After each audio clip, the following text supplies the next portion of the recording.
Good morning.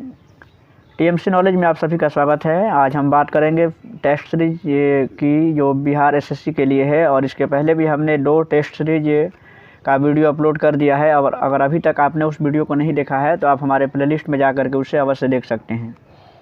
इसके बाद ये तीसरा टेस्ट सीरीज होगा, और ये बुक है रुक्मिणी पब्लिकेशन की जो बुक है, यानी कि जो प्लेटफॉर्म प्रकाशन की है, यानी कि रुक्मिणी पब्लिकेशन का ये बुक है। और इसमें तीसरा टेस्ट सीरीज हम आज देखेंगे।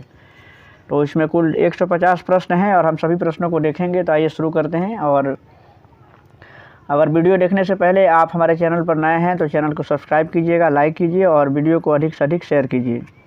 आप अपने सुझाव को कमेंट में दे सकते हैं। आइए शुरू करते हैं। आज का तीसरा टेस्ट सीरीज है जो बिहार एसएससी के तैयारी के लिए काफ़ी उपयोगी हैं और काफ़ी महत्वपूर्ण भी हैं। तो आइए इसमें देखते हैं। आज का पहला प्रश्न है कि मिट्टी की नमी को बनाए रखने के लिए पौधे के बीच की खाली ज़मीन को कार्बनिक पदार्थों की परत से ढकने की प्रक्रिया को किस नाम से जाना जाता है।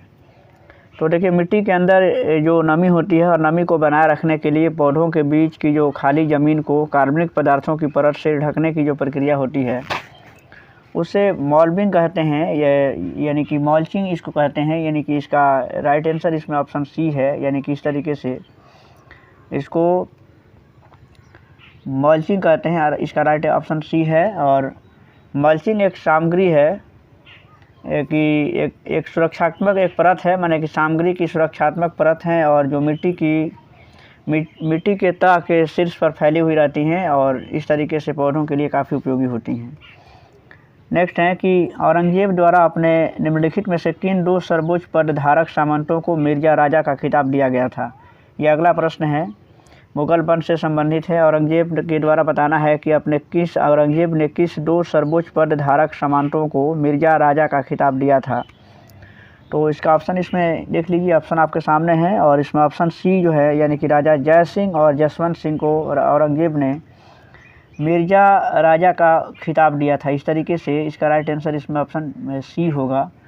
नेक्स्ट है कि राज्यसभा के कितने सदस्य हर दूसरे साल सेवानिवृत्त हो जाते हैं और नए चुने गए सदस्य उनका स्थान लेते हैं। तो हम जानते हैं कि राज्यसभा में जो 1/3 जो सदस्य होते हैं हर दूसरे साल सेवानिवृत्त हो जाते हैं और नए चुने हुए सदस्य जो उनके स्थान पर आते हैं। राज्यसभा का गठन 3 अप्रैल 1952 को हुआ था। और हम जानते हैं कि राज्यसभा यानी कि जो उपराष्ट्रपति होता है राज्यसभा का पदेन सभापति होता है। अनुच्छेद 80 में राज्यसभा के गठन का उल्लेख किया गया है। ये भी बातें इससे संबंधित हैं और काफ़ी महत्वपूर्ण है। नेक्स्ट प्रश्न है, तो इसका राइट आंसर इसमें हो जाएगा कि 1/3 सदस्य, यानी कि इसका भी ऑप्शन इसमें सी सही है। और नेक्स्ट है कि निम्नलिखित में से दिल्ली के किस सुल्तान ने सबसे पहले दक्षिण भारत के लिए सैन्य अभियान शुरू किया था। ये हमारा अगला प्रश्न है। देख लीजिए, 4 नंबर प्रश्न है कि किस दिल्ली के सुल्तान ने सबसे पहले दक्षिण भारत के लिए सैन्य अभियान शुरू किया था। तो अलाउद्दीन खिलजी इसका राइट आंसर होगा। यानी कि अलाउद्दीन खिलजी ने सबसे पहले दक्षिण भारत के लिए सैन्य अभियान शुरू किया था। और उसके लिए अलाउद्दीन खिलजी ने मालिक कफूर को भेजा था। और इस तरीके से इसका राइट आंसर इसमें ऑप्शन सी है। यानी कि लगातार देख रहे हैं कि 4 प्रश्नों का आंसर जो है कि सी ही हो रहा है। नेक्स्ट है कि अब्दुल हमीद लाहौरी की कृति बादशाहनामा उसके संरक्षक का आधिकारिक इतिहास है। ये बताना है कि अब्दुल हमीद लाहौरी के द्वारा जो ये बादशाहनामा लिखी गई है तो उनके संरक्षण किसका ये आधिकारिक इतिहास है। तो बादशाहनामा उनके संरक्षक शाहजहां का आधिकारिक इतिहास है। यानी कि इसका राइट आंसर इसमें ऑप्शन बी है। और नेक्स्ट है कि पुर्तगालियों द्वारा गोवा पर कब्जा कब किया गया था। पुर्तगालियों ने गोवा पर कब्जा कब किया था। तो 1510 ईस्वी में इसका राइट आंसर होगा। यानी कि 1510 ईस्वी में पुर्तगालियों ने गोवा पर कब्जा कर लिया था। नेक्स्ट प्रश्न है कि तिरुवरूर और अजंता के मंदिरों की दीवारों पर किस प्रकार की चित्रकारी मौजूद हैं। ये बताना है। अगला प्रश्न है, तिरुवरूर और अजंता के मंदिरों की दीवारों पर किस प्रकार की चित्रकारी मौजूद हैं। तो हम जानते हैं कि देखिए, भारतीय जो चित्रकला की जो गौरवशाली इतिहास का जो शुरुआत हुआ है वो भित्ति चित्रों से ही हुआ है। तो इस तरीके से इसका राइट आंसर इसमें है कि भित्ति चित्र इसका राइट आंसर होगा। यानी कि अजंता की जो मंदिर हैं उनके दीवारों पर आज भी भित्ति चित्र के जो साक्ष्य हैं या चित्रकारी मौजूद हैं। नेक्स्ट है कि अगला प्रश्न है कि लाला लाजपत राय की मृत्यु ब्रिटिश सरकार के किस निर्णय का विरोध करते हुए हुई थी। ये बताना है कि लाला लाजपत राय की जो मृत्यु हो गई थी ब्रिटिश सरकार के किस निर्णय का विरोध करने के क्रम में। क्योंकि हम जानते हैं कि लाला लाजपत राय की जो मृत्यु हुई थी उनके सर पे लाठियों का जो चोट लगा था, तो उसके कारण उनकी मृत्यु हो गई थी। और उसमें पुलिस जो अधिकारी सैंडर्स थे उनकी लाठी की चोट से उनको चोट लगा और बाद में उनकी मृत्यु हो गई। तो वो साइमन कमीशन का विरोध कर रहे थे, यानी कि इसका राइट आंसर इसमें होगा साइमन कमीशन। यानी कि 17 नवंबर 1928 को उनकी मृत्यु हो गई थी। और वो साइमन कमीशन जो 1928 में ही आया हुआ था, फरवरी 1928 में आया हुआ था, तो साइमन कमीशन का विरोध हो रहा था पूरे भारत भर में, तो उसी का विरोध कर रहे थे और इसमें लाठीचार्ज हुआ और लाला लाजपत राय के सर पे काफ़ी चोट लगी और उसके बाद वो मर गए। तो इसका राइट आंसर इसमें से साइमन कमीशन का विरोध करते हुए। और नेक्स्ट प्रश्न है कि प्लासी के युद्ध में ब्रिटिश ईस्ट इंडिया कंपनी के सैन्य दल का नेतृत्व किसने किया था। प्लासी का युद्ध जो 1757 में हुआ था, 23 जून 1757 को हुआ था। बंगाल के भागीरथी नदी के तट पर प्लासी नामक के गांव है, वहीं पे प्लासी का युद्ध हुआ था। तो इसमें ब्रिटिश ईस्ट इंडिया कंपनी थी उसके कंपनी के सैन्य दल का नेतृत्व किसने किया था। तो इसके सैन्य दल का ये नेतृत्व कर रहा था वो रॉबर्ट क्लाइव कर रहा था। तो इस तरीके से इसका राइट आंसर होगा कि रॉबर्ट क्लाइव जो है वो ईस्ट इंडिया कंपनी के सैन्य दल का नेतृत्व कर रहा था। नेक्स्ट है कि the God of small things, ये प्रश्न कितनी बार परीक्षाओं में पूछे गए हैं। एक उपन्यास है और इसमें पूछा है कि किसने लिखा है इसको। The God of small things के लेखक कौन हैं। तो ये अरुंधति राय के द्वारा लिखा गया उपन्यास है, इसका राइट आंसर इसमें हो जाएगा। और नेक्स्ट है कि दादा भाई नौरोजी ने किस वर्ष यूनाइटेड किंगडम में हाउस ऑफ कॉमन्स के पहले भारतीय सदस्य बने थे। ये 11वां प्रश्न है। दादा भाई नौरोजी थे वो वर्ष 1892 में यूनाइटेड किंगडम में हाउस ऑफ कॉमन्स के पहले भारतीय सदस्य बने थे। तो इस तरीके से इसका राइट आंसर ए है। और हम जानते हैं कि दादा भाई नौरोजी को भारतीय राजनीति का पितामह भी कहा जाता है। उन्होंने एक और पुस्तक लिखी थी, अर्थशास्त्र से संबंधित एक पुस्तक उनकी थी, property and un British rule in India. और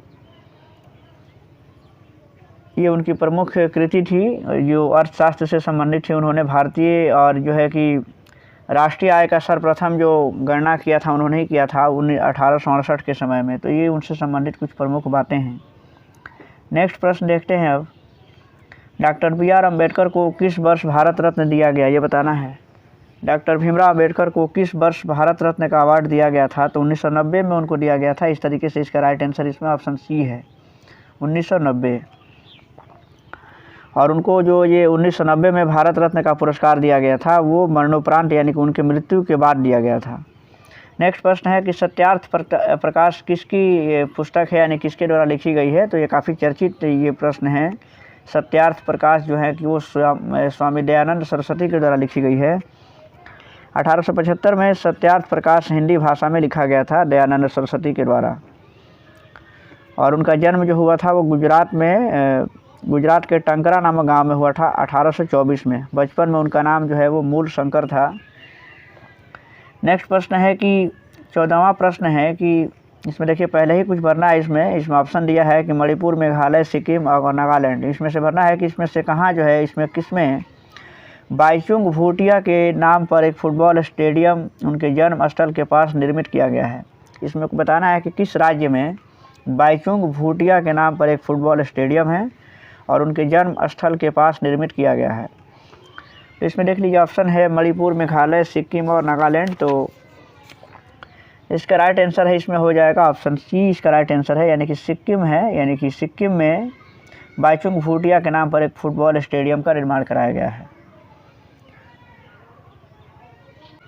इसका कारण है कि बाईचुंग भूटिया सिक्किम के नामची में भारतीय फुटबॉल टीम को पहले कैप्टन रहे थे और इसलिए उनकी याद में ये बनाया गया है। नेक्स्ट है कि निम्नलिखित में से कौन सा बंदरगाह गुजरात राज्य में स्थित है। गुजरात में इसमें से कौन सा बंदरगाह है। तो हजीरा जो बंदरगाह है वो गुजरात में स्थित है और हजीरा बंदरगाह गुजरात राज्य में सूरत शहर में के एक उपनगर और एक ट्रांसशिपमेंट पोर्ट भी है। तो इस तरीके से इसका राइट आंसर इसमें हो जाएगा हजीरा। और नेक्स्ट है, हृदय का जो संबंध कार्डियोलॉजी से है वही संबंध ब्रिक का किससे होगा। कार्डियोलॉजी जिसमें हृदय से संबंधित जो जानकारी हैं वो या उसके इलाज से संबंधित विज्ञान को कहते हैं। तो उसी तरीके से ब्रिक का संबंध किससे होगा, तो ब्रिक का संबंध जो है वो होगा नेफ्रोलॉजी से, यानी कि इसका राइट आंसर इसमें हो जाएगा कि नेफ्रोलॉजी। जो संबंध हृदय का कार्डियोलॉजी से है वही संबंध ब्रिक का नेफ्रोलॉजी से है। नेक्स्ट प्रश्न है कि ये रीजनिंग के कुछ प्रश्न है, देख लीजिए। और यहाँ से इसमें ये डायरेक्शन से संबंधित ये प्रश्न है रीजनिंग के।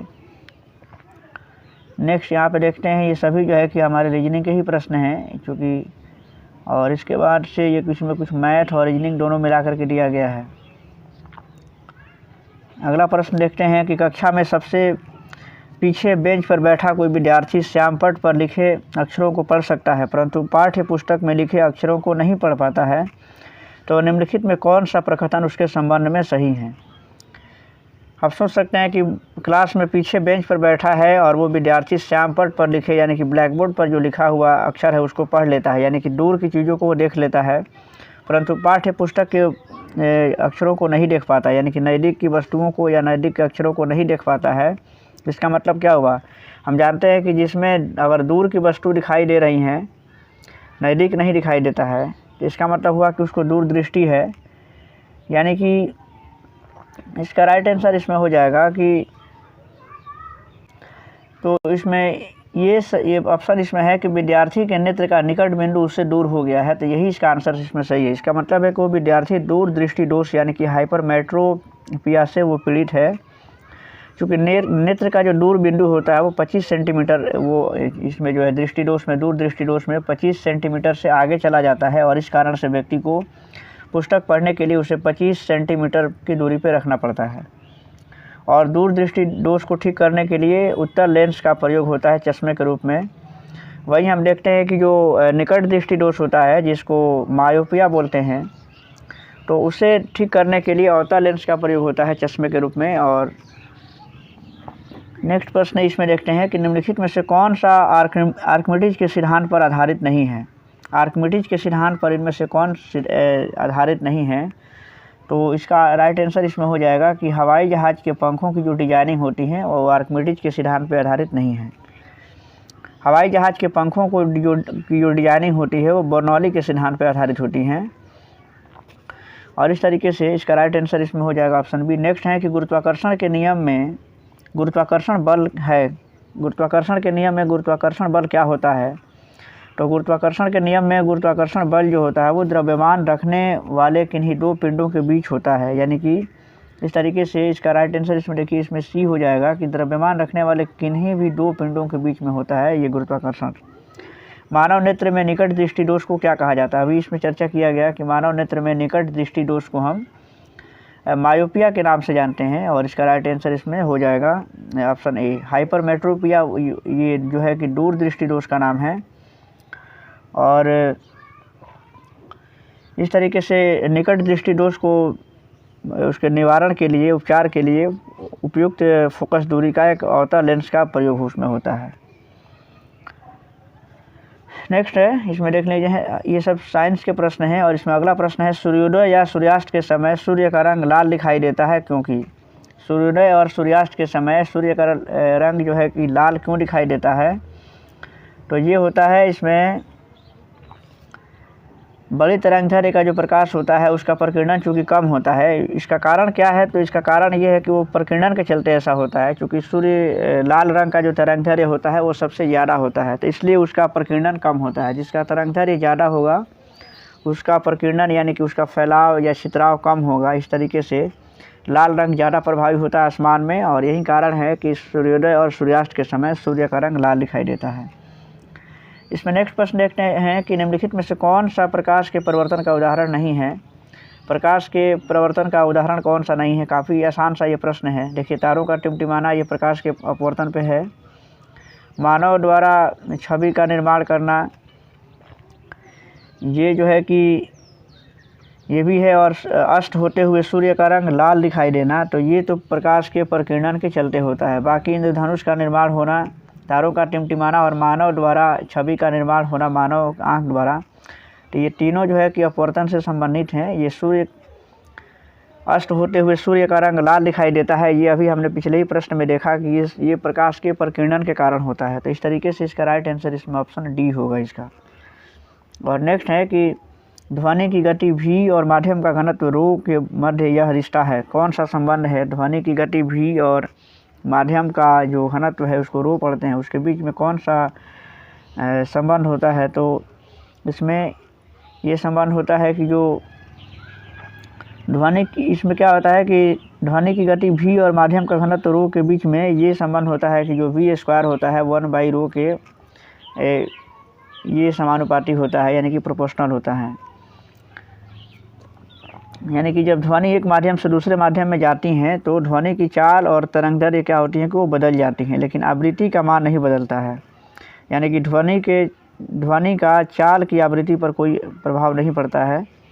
और नेक्स्ट प्रश्न है कि निम्नलिखित में से किसका इलेक्ट्रॉनिक विन्यास इसमें दिया है कि 2, 8, 13 और 1 है। यह आप बता सकते हैं कि किसका इलेक्ट्रॉनिक विन्यास है। तो इलेक्ट्रॉनिक विन्यास यानी कि इलेक्ट्रॉनों का वितरण दिया हुआ है, तो आप इसमें काउंट कर सकते हैं। यानी कि इसको काउंट करने से आप परमाणु संख्या का पता लगा सकते हैं। 2, 8, 10, 13, 23 और 1 24 होता है। इस तरीके से देखिए इसमें 24 किसका है, तो 24 क्रोमियम का होता है। अगर इस तरह के सवाल आए तो आप इसमें ये प्रत्येक कोष में इलेक्ट्रॉनों का वितरण होता है, तो आप इसमें अगर सभी को काउंट करते हैं तो वो इसके प्रोटॉनों की संख्या के बराबर यानी कि परमाणु संख्या के बराबर हो जाता है। तो अगर इसमें आपको अगर तत्वों के परमाणु संख्या याद है तो उस आधार पर भी आप इसका जवाब दे सकते हैं। तो ये 2, 8, 10 और 13, 23, 1 24 यानी कि 24 क्रोमियम का होता है। इस तरीके से इसका राइट आंसर है।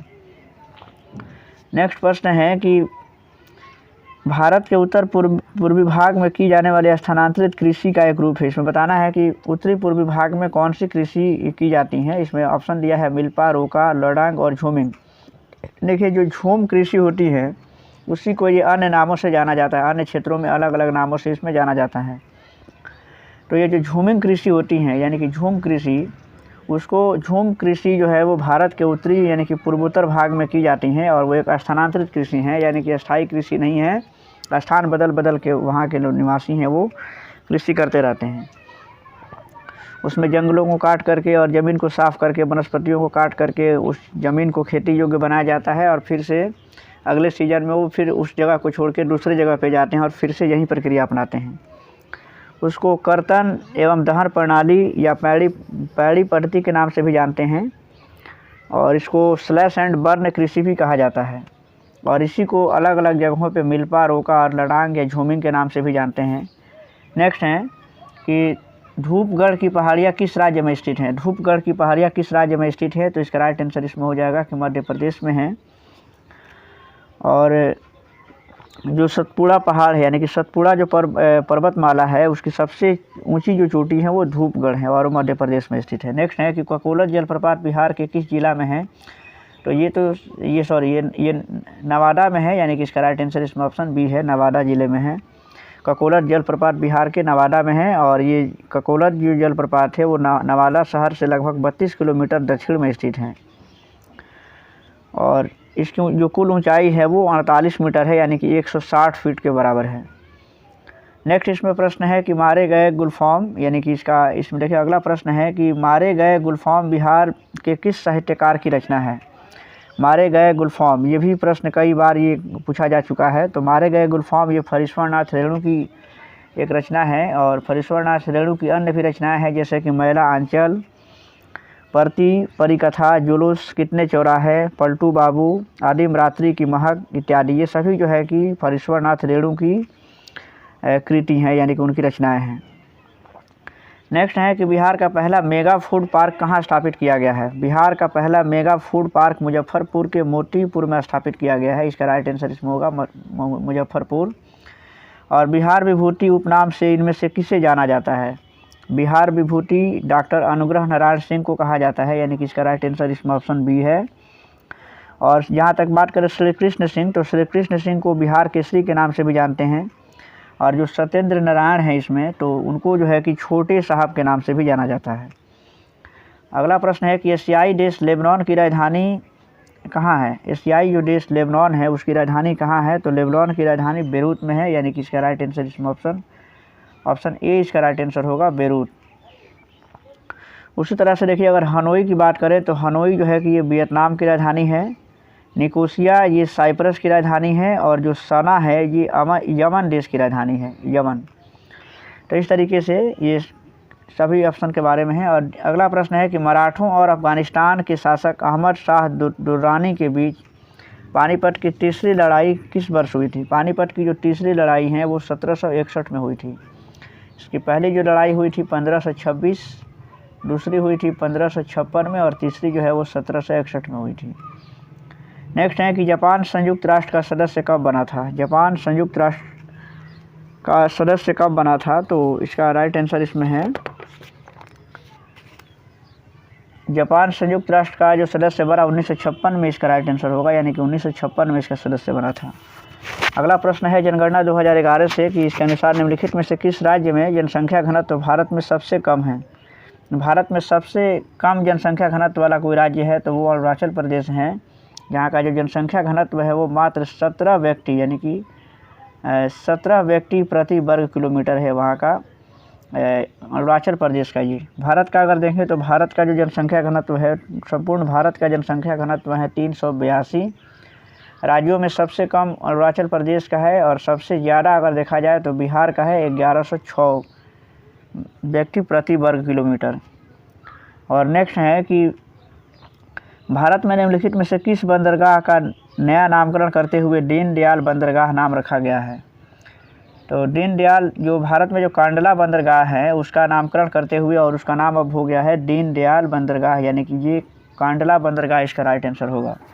नेक्स्ट है कि 1939 में फॉरवर्ड ब्लॉक की स्थापना किसके द्वारा किया गया था। तो फॉरवर्ड ब्लॉक की स्थापना सुभाष चंद्र बोस ने किया था, इसका राइट आंसर इसमें ऑप्शन डी है। और नेक्स्ट है कि निम्नलिखित में से कौन सा अनुच्छेद संपत्ति के अधिकार से संबंधित है। संपत्ति का अधिकार, ये हम जानते हैं कि संपत्ति का अधिकार पहले मूल अधिकार था और बाद में उसको 301 के अंतर्गत उसको रख दिया गया, और इसका राइट आंसर इसमें हो जाएगा ऑप्शन बी। 44वें संविधान संशोधन में इसको 1978 के द्वारा इसको मौलिक अधिकार से हटा करके और उसको अनुच्छेद 301 के अंतर्गत स्थापित कर दिया गया है। नेक्स्ट है कि मिश्रित कृषि की मुख्य विशेषता क्या है। मिश्रित कृषि की मुख्य विशेषता क्या है, तो इसका ऑप्शन देख लीजिए आपके सामने है कि पशुओं का पालन और फसलों की खेती एक साथ होती हैं, ये इसका सही जवाब होगा, यानी कि मिश्रित खेती का मतलब यही होता है। नेक्स्ट है कि कौन सा देश ओपेक का सदस्य नहीं है। ओपेक हम जानते हैं कि ये पेट्रोलियम उत्पादन देशों का एक संगठन है, तो ओपेक का सदस्य इनमें से कौन नहीं है। तो देखिए ओपेक का सदस्य इसमें देखिए 13 देशों का एक संगठन है ओपेक, तो इसमें जो केन्या है वो इसका सदस्य नहीं है, यानी कि केन्या ओपेक का सदस्य नहीं है। बाकी वेनेजुएला, अल्जीरिया, नाइजीरिया ये सभी जो हैं कि उसके सदस्य हैं। और नेक्स्ट है कि निम्नलिखित में से कौन सा कथन गलत है। अगला प्रश्न है कि इनमें से कौन सा कथन गलत है। तो देखिए इसमें रेड क्लिफ लाइन भारत और चीन के बीच सीमा रेखा बनाती हैं, ये इसका गलत है। बाकी देखिए भारत में जम्मू कश्मीर में केसर की खेती होती है। बी कुरियन भारत में श्वेत क्रांति के जनक हैं, जिनको बर्गिज कुरियन के नाम से भी जानते हैं। और मध्य प्रदेश भारत का सर्वाधिक तांबा उत्पादक राज्य है, ये सही। इसका मतलब इसमें से सिर्फ जो है कि कथन गलत कौन है, तो इसमें सिर्फ ये है, यानी कि रेड क्लिफ लाइन भारत और चीन के बीच एक सीमा रेखा है, ये नहीं है।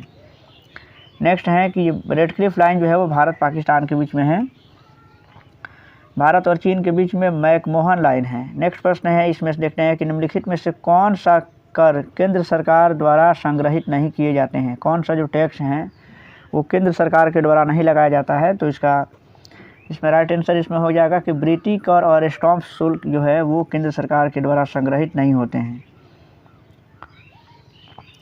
और नेक्स्ट प्रश्न है कि निम्नलिखित में से कौन सा पर्वत शिखर पूर्वी घाट में स्थित है। पूर्वी घाट में कौन सा पर्वत शिखर स्थित है, तो इसका राइट आंसर हो जाएगा महेंद्रगिरी जो पर्वत शिखर हैं वो पूर्वी घाट में स्थित है। और ये पूर्वी घाट की दूसरी सर्वोच्च शिखर है, सबसे ऊंची शिखर है। पूर्वी घाट की जो सबसे उच्चतम जो चोटी है वो है जिंडागड़ा जो हैं यानी कि 1690 मीटर जिसकी ऊंचाई है।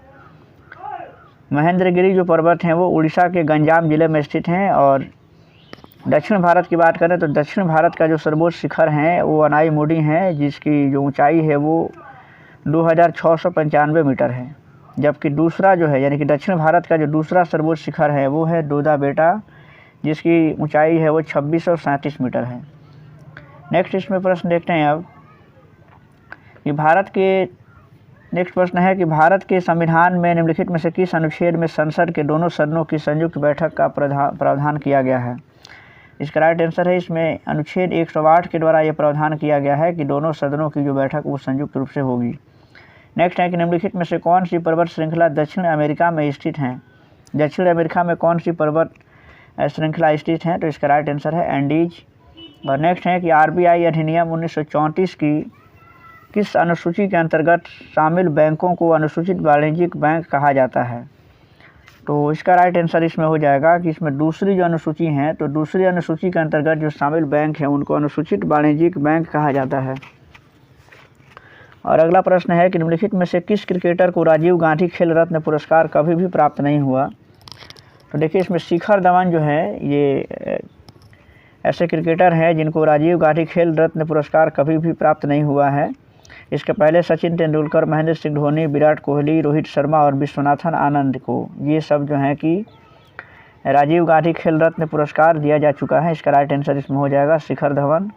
और नेक्स्ट है कि ग्राम पंचायत के किस सदस्य को पद अवधि के प्रथम 2 वर्षों तक तथा कार्यकाल के अंतिम 6 माह के दौरान उन पर अविश्वास प्रस्ताव नहीं लगाया जा सकता है। राइट आंसर इसका हो जाएगा, देखिए इसमें मुखिया और ये उप मुखिया हैं उनके साथ ये कंडीशन है। और इसका राइट आंसर इसमें ऑप्शन सी हो जाएगा, यानी कि ए और बी दोनों। नगरपालिका से अभिप्राय भारतीय संविधान के किस अनुच्छेद से हैं। नगरपालिका का जो उल्लेख किया गया है वो संविधान के किस अनुच्छेद के तहत किया गया है, तो इसका अनुच्छेद जो है कि 243 से लेकर के और ZG तक जो है इसका उल्लेख किया गया है। इसका राइट आंसर इसमें ऑप्शन ए होगा, क्योंकि जो अनुच्छेद 243 है उसमें नगरपालिका से संबंधित परिभाषाएं दी गई हैं और उसके बाद से बाकी जो है कि और भी प्रावधान है। नेक्स्ट है कि बांग्लादेश किस वर्ष तक पाकिस्तान का हिस्सा रहा था। तो बांग्लादेश 1971 तक पाकिस्तान का हिस्सा रहा और 17 दिसंबर 1971 को पाकिस्तान से बांग्लादेश को अलग कर दिया गया, यानी कि बांग्लादेश एक स्वतंत्र राष्ट्र के रूप में आया। तो इसका राइट आंसर इसमें होगा ऑप्शन डी इसका राइट आंसर है, यानी कि 1971। नेक्स्ट है निम्नलिखित में से कौन सी घाघरा नदी की सहायक नदी है। घाघरा नदी की सहायक नदी कौन है, यानी कि राप्ती नदी घाघरा नदी की सहायक नदी है। तो इसका राइट आंसर इसमें ऑप्शन ए है, राप्ती नदी। इसमें देखिए घाघरा नदी को कर्नाली नदी के नाम से भी जाना जाता है और इसकी कुछ सहायक नदियां भी हैं, जैसे कुवाना, राप्ती, छोटी गंडक, ये सब जो हैं। उत्तर प्रदेश सरकार ने घाघरा नदी का नाम बदल के इसका नाम जो है कि सरयू नदी बाद में कर दिया था। 2020 में इसको सरयू नदी रखा गया है। नेक्स्ट है कि अशोक रुद्र व एस माने मॉडल पर आधारित पंचवर्षीय योजना कौन है। अशोक रुद्र व एस माने मॉडल पर आधारित पंचवर्षीय योजना कौन सी है, तो इसका राइट आंसर इसमें ऑप्शन ये बी हो जाएगा, यानी कि चौथी जो पंचवर्षीय योजना है वो इस पर आधारित है। नेक्स्ट प्रश्न है कि भारत की पहली पंचवर्षीय योजना का उद्देश्य क्या था। भारत की पहली पंचवर्षीय योजना जो 1951 से लेकर के 1956 तक चली थी, उसका उद्देश्य क्या था इसमें। तो देखिए इसमें इसका जो पहला जो उद्देश्य था ये हो जाएगा, देखिए कि पहला तो था कि इसमें जो ऑप्शन लिख रहे हैं लगभग मुद्रास्फीति पर नियंत्रण करना, शरणार्थियों का पुनर्वासन, खदानों के मामले में कम से कम संभव अवधि में आत्मनिर्भरता प्राप्त करना, और ये सभी, यानी कि इसमें से ये सभी ऑप्शन सही हैं, यानी कि राइट इसका आंसर इसमें ऑप्शन डी होगा। क्योंकि जिस समय पंचवर्षीय योजना जो पहली लागू हुई थी उस समय हमारा देश की जो आर्थिक स्थिति थी वो बहुत अच्छी नहीं थी और देश तमाम तरह की समस्याओं से जूझ रहा था। तो इस तरीके से ये सभी ऑप्शन इसमें सही दिखते हैं। और नेक्स्ट प्रश्न है कि हाल ही में यूनेस्को की विश्व विरासत सूची में शामिल होने वाला 42वां भारतीय स्थल कौन सा है। यूनेस्को की विश्व विरासत सूची में शामिल होने वाला 42वां स्थल कौन सा है भारत का, तो इसमें देख लीजिए ऑप्शन है शांति निकेतन, होयसल मंदिर समूह और काकतीय रुद्रेश्वर मंदिर या फिर जयपुर शहर। तो इसमें देखिए इसका ऑप्शन है, इसमें है जो है होयसल मंदिर समूह जो हैं उसे यूनेस्को की विश्व विरासत सूची में शामिल किया गया है और ये 42वां स्थल होगा। इस तरीके से इसका राइट आंसर इसमें ऑप्शन बी है। नेक्स्ट है कि ऑस्कर पुरस्कार 2023 में सर्वश्रेष्ठ अभिनेता का अवार्ड किसे जीता है। ऑस्कर पुरस्कार जो दिया गया है 2023 में सर्वश्रेष्ठ अभिनेता का अवार्ड जो है कि ब्रेंडन फ्रेजर यानी कि द वेल ने जीता इसको, यानी कि ब्रेंडन फ्रेजर इसका राइट आंसर होगा। और नेक्स्ट है कि भारत की पहली क्षेत्रीय एआई न्यूज एंकर लिसा को कहाँ लॉन्च किया गया है।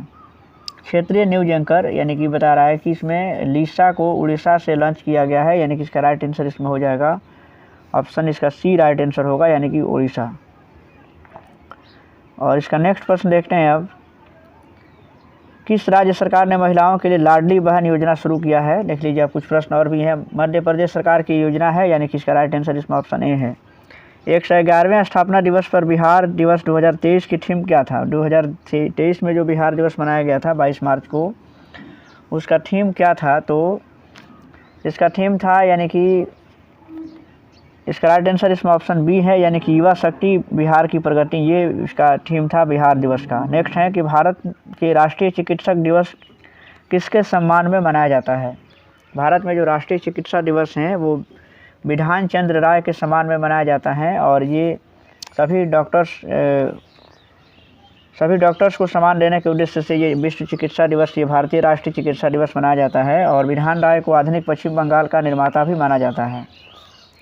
तो इस तरीके से इसका राइट आंसर इसमें हो जाएगा कि विधान चंद्र राय इसका राइट आंसर होगा, यानी कि ऑप्शन ए इसका राइट आंसर है। नेक्स्ट है कि राष्ट्रमंडल खेल 2022 में राष्ट्रमंडल खेल 2022 में भारत ने कितने स्वर्ण पदक जीते थे। तो भारत ने कुल 22 स्वर्ण पदक जीता था, इसका राइट आंसर इसमें ऑप्शन ए है। और ये सब जो है कि ये सब कुछ देखिए मैथमेटिक्स के प्रश्न हैं और इस तरीके से इसमें और भी हम अगला प्रश्न देखते हैं जो जीके जी से संबंधित है, यानी कि ये सभी मैथ के प्रश्न हैं। नेक्स्ट इसमें प्रश्न देख लीजिए कि इसमें अगला प्रश्न एक है कि निम्नलिखित में से किन परिस्थितियों में हाइड्रोजन गैस के अणुओं के मध्य दूरी बढ़ेगी।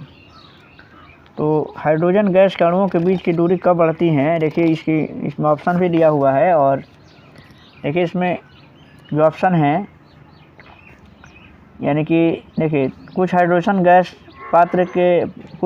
गैस का पात्र से रिसाव होने पर और हाइड्रोजन गैस के पात्र का आयतन जब बढ़ा करके इसमें ऐसा लाया जा सकता है इस स्थिति में इसको, यानी कि जो उनके अणुओं के बीच की दूरी जो होगी वो बढ़ेगी। इसका जो आंसर होगा वो ऑप्शन 1 और ऑप्शन सी है इसका राइट आंसर, यानी कि 2 और 3।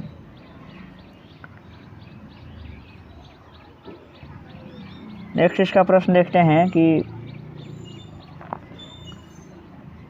भारी जल के नामकरण का आधार क्या है। भारी जल के नामकरण का आधार क्या है। तो भारी जल के नामकरण का आधार यही है कि प्रोटियम का स्थान पर ड्यूटेरियम का उपयोग किया जाता है और जो हाइड्रोजन की अपेक्षा वो भारी जो एक समस्थानिक है। तो इस तरीके से इसका राइट आंसर इसमें हो जाएगा ऑप्शन बी। और नेक्स्ट प्रश्न है कि जो अभिक्रिया दिया हुआ है इसमें से निम्नलिखित में से क्या सही है। इसमें बता रहा है कि अभिक्रिया जो हो रही है तो इसमें किसका अपचयन हो रहा है, किसका ऑक्सीकरण हो रहा है, ये देखना है। तो इसमें जो है कि जो फेरस देखिए हैं, इसमें दोनों अम्लीय जो है कि मूलक कहे जाते हैं और इस तरीके से इसका राइट आंसर इसमें ऑप्शन डी है। ऑक्सीकृत अवस्था जो है कि वो परिवर्तित होती हैं और Fe3 जो प्लस है उसको ऑक्सीकारक कहा जाता है। तो इस तरीके से इसका राइट आंसर इसमें ऑप्शन डी है। नेक्स्ट प्रश्न है कि तरल में प्रवाह का अद्वितीय गुण होता है, निम्नलिखित में से कौन सा कथन सही है। तरल में प्रवाह का अद्वितीय गुण जो होता है, यानी कि तरल जो है वो प्रवाहित हो सकते हैं, तो इसमें कौन सा कथन इसके लिए सही है। तो इसका राइट आंसर इसमें है कि गैस तथा द्रव्य तरल के समान व्यवहार करते हैं, इसका राइट आंसर इसमें ऑप्शन सी हो जाएगा। और नेक्स्ट प्रश्न देखते हैं और है कि ये देखिए इसमें दिया हुआ है इसमें, और इसका राइट आंसर इसमें हो जाएगा कि जो ये कार्बोक्सिलिक जो अम्ल क्रियात्मक जो समूह हैं तो ये किस क्रियात्मक समूह में उपस्थित होता है। तो इसका राइट आंसर इसमें ऑप्शन ये हो जाएगा, यानी कि COOH जो होता है वो कार्बोक्सिलिक एसिड का ये फंक्शनल ग्रुप होता है। और नेक्स्ट है कि एक डायमंड में प्रत्येक कार्बन परमाणु ये डायमंड यानी कि हीरे के जो संरचना होती है उससे संबंधित है कि एक डायमंड में यानी कि एक हीरे में प्रत्येक कार्बन परमाणु कितने कार्बन परमाणुओं से बंधा होता है। तो हम जानते हैं कि जो कार्बन है, जो हीरा है, काफ़ी चमकीला होता है। इसकी यही वजह इसका है कि जो एक कार्बन परमाणु होता है वो अन्य 4 कार्बन परमाणुओं से बंधा होता है। तो इसका राइट आंसर इसमें हो जाएगा ऑप्शन डी। और नेक्स्ट है कि गंदे सार्वजनिक मूत्रालय में से कौन सी गैस निकलती हैं। तो इसका राइट आंसर इसमें हो जाएगा ऑप्शन ए, यानी कि अमोनिया जो गैस निकलती है वहाँ से। देखिए क्लोरीन अगला ऑप्शन है। तो क्लोरीन के विषय में है कि क्लोरीन जो होती है वो फलों का रंग को उड़ा देता है और यह दम घोटने वाली गंध की गैस है। ये कार्बन मोनोऑक्साइड के विषय में आप जानते हैं कि एक विषैली गैस है। और जो सल्फ़र डाइऑक्साइड है, ये सल्फ़र डाइऑक्साइड के विषय में है कि सल्फ़र डाइऑक्साइड है यानी कि जो एसिड रेन होता है यानी कि अम्ल वर्षा होती है तो उसमें उसकी सल्फ़र डाइऑक्साइड की भूमिका सबसे ज़्यादा होती है। नेक्स्ट है कि एक कार्बन क्रेडिट में कितने शामिल होते हैं। देखिए ये प्रश्न इसके पहले भी आया हुआ था कि इसका राइट आंसर इसमें होगा 1000 किलोग्राम कार्बन डाइऑक्साइड शामिल होता है एक कार्बन क्रेडिट में, यानी कि ये प्रश्न प्रीवियस ईयर में ही पूछा गया है। नेक्स्ट है कि प्रीवियस ईयर का भी हमने देखिए हमने प्रीवियस ईयर का जो पेपर है, जो विशेष करके इंटर स्तरीय जो भी परीक्षाएं हुई हैं BSSC के द्वारा, तो उसको हमने अपलोड कर लिया है। आप उसे भी हमारे प्लेलिस्ट में जा कर के देख सकते हैं। जो ग्रेजुएट लेवल का जो पेपर हैं, जो प्रीवियस में जो एग्ज़ाम हुए हैं, तो उसको अभी उसका पेपर भी अपलोड किया जाएगा, लेकिन अभी उसको नहीं किया गया है, उसे भी कर दिया जाएगा। लेकिन इंटर स्तरीय जो 8 पेपर हैं हमने अपलोड किया है उसमें, जो प्रीवियस ईयर के पेपर हैं, और उसका काफ़ी अच्छे तरीके से उसमें व्याख्या भी किया गया है, तो आप उसे भी जा कर के देख सकते हैं। नेक्स्ट प्रश्न देखते हैं कि लयनकाय की खोज के लिए डूबे को किस वर्ष नोबेल पुरस्कार मिला था। तो इसका राइट आंसर इसमें हो जाएगा कि 1974 में ये पुरस्कार उनको दिया गया था। इस तरीके से राइट आंसर इसका ऑप्शन सी है। नेक्स्ट प्रश्न है कि श्लेष्मा झिल्ली की सूजन को क्या कहते हैं। श्लेष्मा झिल्ली की जो सूजन है उसे क्या कहते हैं। तो इसमें राइट आंसर इसका हो जाएगा कि ब्रोंकाइटिस कहा जाता है। और नेक्स्ट प्रश्न है पानी की कमी के कारण कोशिका के संकुचित होकर कोशिका भित्ति से अलग होने की प्रक्रिया को क्या कहते हैं। तो इसका नेक्स्ट प्रश्न है इसमें हो जाएगा कि प्लाज्मोलिसिस कहते हैं उसको। इसका राइट आंसर इसमें ऑप्शन डी है। नेक्स्ट प्रश्न है क्षय रोग किसके कारण होता है। क्षय रोग किसके कारण होता है। तो क्षय रोग जो होता है वो जीवाणु के कारण होता है। इसका राइट आंसर इसमें ऑप्शन सी होगा। नेक्स्ट है कि रक्त किस प्रकार का ऊतक है। तो रक्त जो है कि हम जानते हैं कि एक तरल संयोजी ऊतक होता है। इस तरीके से ऑप्शन सी है। और स्पाइरोगाइरा और प्लेनेरिया में ये जो प्लेनरिया है उसमें क्या होता है, विखंडन होता है, निषेचन होता है या फिर पुनर्जनन होता है। तो इस तरीके से इसका राइट आंसर इसमें हो जाएगा कि उसमें पुनर्जनन की क्रिया होती हैं। नेक्स्ट है कि अस्थि के आधार द्रव्य ओसीन में कितने प्रतिशत कार्बनिक पदार्थ होते हैं, ये बताना है। तो इसका राइट आंसर इसमें हो जाएगा कि इसमें कुछ 62% जो हैं वो अकार्बनिक पदार्थ होते हैं। नेक्स्ट ये सब मैथमेटिक्स के प्रश्न हैं। और इस तरीके से देखिए ये जीके जीएस से संबंधित कुछ महत्वपूर्ण प्रश्न थे जो बिहार एसएससी की परीक्षा के लिए काफ़ी उपयोगी हैं। तो आप इसे अवश्य देखें और वीडियो को लाइक करें, शेयर करें और अपना कमेंट में सुझाव भी दे सकते हैं। पूरे वीडियो वॉच करने के लिए बहुत बहुत धन्यवाद।